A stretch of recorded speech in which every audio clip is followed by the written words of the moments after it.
नमस्कार. उन्हाळा म्हटलं की आठवतो तो असह्य उकाडा. पण निसर्गाने ना यावर एक जबरदस्त उपाय दिला आहे. एक अशी गोष्ट जी थंडावा तर देतेच, पण सोबत एक मंद, सुखद सुगंधही आणते. हो, आपण बोलतोय वाळ्याबद्दल, ज्याला आपण खस असंही म्हणतो. चला तर मग या शीतल आणि सुगंधी दुनियेत जरा फेरफटका मारून येऊया.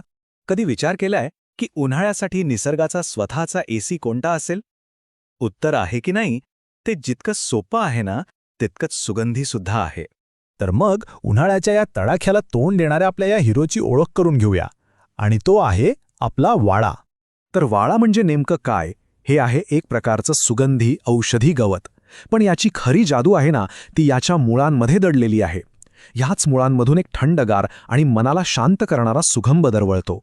आयुर्वेदात तर वाळ्याला शीतल औषधींचा राजा असं म्हटलं जातं. विचार करा. बरं, याचं शास्त्रीय नाव थोडं उघड आहे, वेटिवेरिया झिझॅनिओइड्स. पण सोप्या भाषेत इंग्रजीमध्ये याला वेटिवर किंवा खसग्रास असंच म्हणतात. आता वळूया सगळ्यात महत्त्वाच्या भागाकडे, वाळ्याचे आरोग्यदायी फायदे. आणि हे फायदे म्हणजे काही साधेसुधे नाहीत, जणू काही अमृताचीच गुणधर्म आहेत यात. एक नाही, दोन नाही, तर तब्बल 10. हो, 10 आरोग्यदायी फायदे आहेत याचे. विचार करा, एका छोट्याशा वनस्पतीत किती गुण लपले असतील. चला बघूया तरी काय आहेत हे फायदे. सगळ्यात पहिलं म्हणजे तो शरीरातली अतिरिक्त उष्णता कमी करतो, डिहायड्रेशन होण्यापासून वाचवतो आणि पित्तदोषाला शांत करतो. इतकंच नाही तर मानसिक आरोग्यासाठीही तो उत्तम आहे. म्हणजे तणाव आणि चिंता कमी करून शांत झोप लागायला मदत करतो. याशिवाय मूत्रमार्गात होणारी जळजळ थांबवतो, आपलं रक्त शुद्ध करतो, पचनशक्ती सुधारतो आणि हो, डोकेदुखीवरही आराम देतो. आणि त्वचेसाठी तर तो जणू एक वरदानच आहे. त्वचेला एकदम फ्रेश आणि टवटवीत ठेवतो. खरंच एक वनस्पती, पण फायदे कितीतरी. आणि हे फायदे आजचे नाहीत, हजारो वर्षांपासून आपलं आयुर्वेद हेच सांगत आलं आहे. आयुर्वेदाच्या दृष्टिकोनातून वाळ्याचं महत्त्व तर खूपच मोठं आहे. आयुर्वेद सांगतं की वाळ्यामध्ये 4 मुख्य गुणधर्म आहेत. पहिला, तो शीतल आहे, म्हणजे शरीराला नैसर्गिक थंडावा देतो. दुसरा, पित्तशामक, म्हणजे पित्ताचा त्रास कमी करतो. तिसरा, तो सुगंधी आहे आणि चौथा म्हणजे रक्तशुद्धी करणारा. हे 4 गुणच त्याला इतकं खास बनवतात. आणि याचा सगळ्यात सोपा वापर कोणता असेल तर ते आहे खसाचं पाणी. फक्त वाळ्याची मुळं पाण्यात भिजवून ठेवायची आणि आपल्या उन्हाळ्यासाठीचं नैसर्गिक आरोग्यदायी टॉनिक तयार. बरं, हे तर झाले आरोग्याचे फायदे.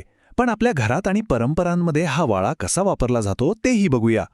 वाळ्यापासून बनवलेल्या चटया किंवा पडदे यावर पाणी शिंपडलं की घरात एक नैसर्गिक थंडावा आणि मंद सुगंध पसरतो.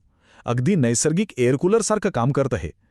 याशिवाय याचं सुगंधी अत्तर तर प्रसिद्ध आहेच आणि अनेक आयुर्वेदिक औषधांमध्येही याचा वापर होतो. आपल्या धार्मिक आणि पारंपरिक पद्धतींमध्येही वाळ्याला खूप शुभ मानलं जातं माहितीये. पूजेसाठी, तीर्थ किंवा पवित्र पाणी बनवण्यासाठी आणि खास करून उन्हाळ्यातल्या सणांमध्ये याचा उपयोग आवर्जून केला जातो. आतापर्यंत आपण माणसांसाठीच्या फायद्यांबद्दल बोललो, पण वाळा फक्त आपल्यासाठीच नाही, तर तो संपूर्ण निसर्गासाठी एक वरदान आहे. तो आहे पर्यावरणाचा एक खराखुरा रक्षक. हे कसं काय? तर बघा, वाळ्याची जी मुळं आहेत ना, ती जमिनीत खोलवर जातात आणि मातीला अगदी घट्ट पकडून ठेवतात. यामुळे जमिनीची धूप थांबते. म्हणजे तो पर्यावरणाचा समतोल राखायला किती मोठी मदत करतोय बघा. खरंच निसर्गासाठी ही एक अनमोल देणगी आहे. तर मग या सगळ्या माहितीचा सार काय? सोप्या शब्दात सांगायचं तर वाळा म्हणजे थंडावा, अधिक सुगंध, अधिक आरोग्य आणि अधिक निसर्ग संवर्धन. या 4ही गोष्टींचं एक परिपूर्ण मिश्रण. हे समीकरणच त्याचं सगळं महत्त्व सांगून जातं.